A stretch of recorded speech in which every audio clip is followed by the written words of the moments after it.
જય શ્રી કૃષ્ણ મિત્રો, કેમ છો? તમે મારી પ્રીવિયસ વિડીયોઝ જોઈ જશે. જો ના જોઈ હોય તો તેની લિંક ડિસ્ક્રિપ્શન બોક્સમાં મેન્શન કરેલી છે, તેના પર ક્લિક કરીને તમે જોઈ શકો છો. તો આજે આપણે નવી ફોર્મ્યુલાસ વિશે જાણીશું અને તેનો ઉપયોગ ક્યારે અને કેવી રીતે કરવામાં આવે છે તે જાણીશું.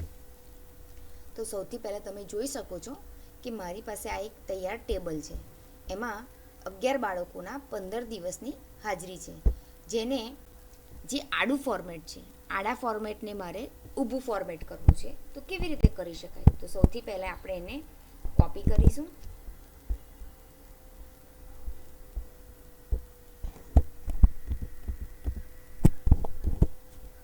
અને જ્યાં મારે એને પેસ્ટ કરવું છે ઊભા ફોર્મેટમાં, એક એક્ઝામ્પલ તરીકે બ્લેન્ક શીટ લઉં છું, ત્યાં હું રાઈટ ક્લિક કરીશ, પેસ્ટ સ્પેશિયલ ટ્રાન્સપોઝ આપીશ. ઓકે, તો આ થઈ ગયું ઊભું ફોર્મેટ. હવે મારે આ જ ઊભા ફોર્મેટને પાછું આડું કરવું છે, તો એને કોપી કરીશું, અહીંયા રાઈટ ક્લિક કરીશું, પેસ્ટ સ્પેશિયલ ટ્રાન્સપોઝ. ઓકે, એટલે ટ્રાન્સપોઝથી આડા ફોર્મેટને ઊભું અને ઊભા ફોર્મેટને આડું કરી શકાય છે. ત્યાર પછી આપણે જોઈશું આ બાળકોના નામ ઇંગ્લિશમાં ફર્સ્ટ લેટર કેપિટલ છે. હવે મારે એને બધા જ લેટર્સ કેપિટલ કરવા છે. તો equal to upper bracket cell address bracket complete. Okay, તમે જોઈ શકો છો કે આનાથી બધા જ બાળકોના નામ કેપિટલ થઈ ગયા, બધા જ લેટર્સ કેપિટલ થઈ ગયા. હવે એ જ રીતે મારે એને બધા જ સ્મોલ લેટર્સમાં લખવા છે. તો ઇક્વલ ટુ લોઅર એન્ટર. તો આ બધા જ સ્મોલ લેટર્સ થઈ ગયા. હવે મારે આ જ લેટર્સમાં પાછું ફરીથી પહેલો અક્ષર કેપિટલ કરવો છે. તો equal to proper salad dress enter. તમે જોઈ શકો છો કે પહેલો અક્ષર કેપિટલ થઈ ગયો. તો આપણે 4 વસ્તુ શીખ્યા. ટ્રાન્સપોઝ, કે જેનાથી કોઈ બી ફોર્મેટને આડું હોય અને આપણે એને ઊભું કરવું હોય તો ટ્રાન્સપોઝથી ઊભા ફોર્મેટમાં પણ કન્વર્ટ કરી શકીએ છીએ, અને ઊભા ફોર્મેટને આડું કરવું હોય તો એ પણ આપણે ટ્રાન્સપોઝથી કરી શકીએ છીએ. ત્યાર પછી આપણે જોયું અપરની ફોર્મ્યુલા. અપરથી શું થાય?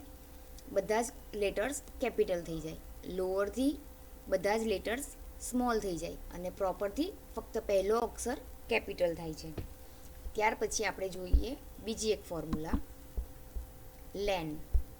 લેન એટલે લેન્થની છે, કે તમારે સેલમાં કેટલા આલ્ફાબેટ છે કે કેટલા આંકડા છે એ ગણી શકાય. તો ઇક્વલ ટુ લેન એન્ટર. તમે જોઈ શકો છો કે રુદ્રમાં 5 આલ્ફાબેટ છે, સાક્ષીમાં 7 છે, દેવાંશીમાં 8 છે. આ ફોર્મ્યુલા તમને કોઈ મોબાઈલ નંબર તમે ટાઈપ કર્યા હોય કોઈ ડેટામાં, IFSC કોડ ટાઈપ કર્યા હોય, આધાર કાર્ડના નંબર્સ ટાઈપ કર્યા હોય, તો એના માટે તમે જાણી શકો છો કે ક્યાંય કોઈ આંકડો ખૂટતો રહી ગયો હોય, નાખવાનો રહી ગયો હોય, તો એ આ ઇક્વલ ટુ લેનની ફોર્મ્યુલાથી તમે જાણી શકો છો. હું તમારા એક્ઝામ્પલ માટે હું એક મોબાઈલ નંબર આશરે નાખું છું. જુઓ, તમે જોઈ શકો છો.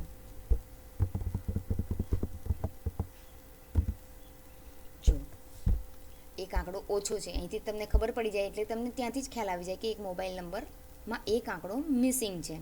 એ જ રીતે IFSC કોડ પણ તમે લખ્યા હોય અને કોઈ ખોટો લખાઈ ગયો હોય, કોઈ આંકડો મિસિંગ હોય, એમાં કોઈ આલ્ફાબેટ મિસિંગ હોય, તો તે જાણી શકો છો. તો એના માટે આ ફોર્મ્યુલા યુઝફુલ છે ઇક્વલ ટુ લેનની. તો આપણે 5મી વસ્તુ શીખ્યા ઇક્વલ ટુ લેન. પહેલું શીખ્યા ઇક્વલ ટુ અપર. અપરથી કેપિટલ લેટર્સ થાય છે. લોઅરની ફોર્મ્યુલાથી બધા જ લેટર્સ સ્મોલ થાય છે.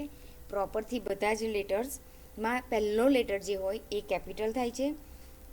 અને લેનની ફોર્મ્યુલાથી તમે ભરેલા સેલમાં કેટલા એ સેલમાં કેટલા આંકડા છે અથવા તો કેટલા આલ્ફાબેટ છે તે જાણી શકો છો. એ પછી છે એક બીજી ફોર્મ્યુલા, ટ્રીમ. હવે સપોઝ કે મારો ટાઈપિંગ એરર થઈ છે, હું અહીંયા લખું છું રુદ્રના નામમાં મારાથી ભૂલથી 2 સ્પેસ અપાઈ જાય છે. તો ઇક્વલ ટુ ટ્રીમ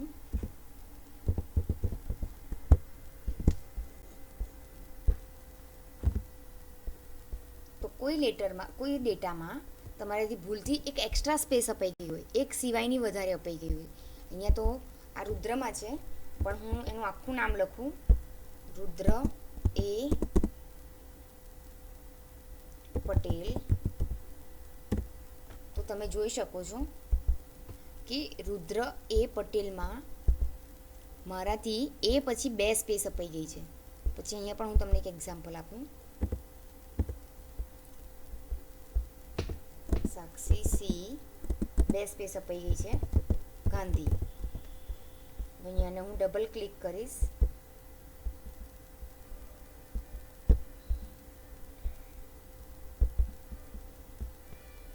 તમે જોઈ શકો છો કે 2 સ્પેસની જગ્યાએ એક સ્પેસ કાઢી નાખે છે. એટલે ટ્રીમની ફોર્મ્યુલાથી વધારાની સ્પેસ હોય તે રિમૂવ થાય છે. તો આપણે કેટલી ફોર્મ્યુલા શીખ્યા?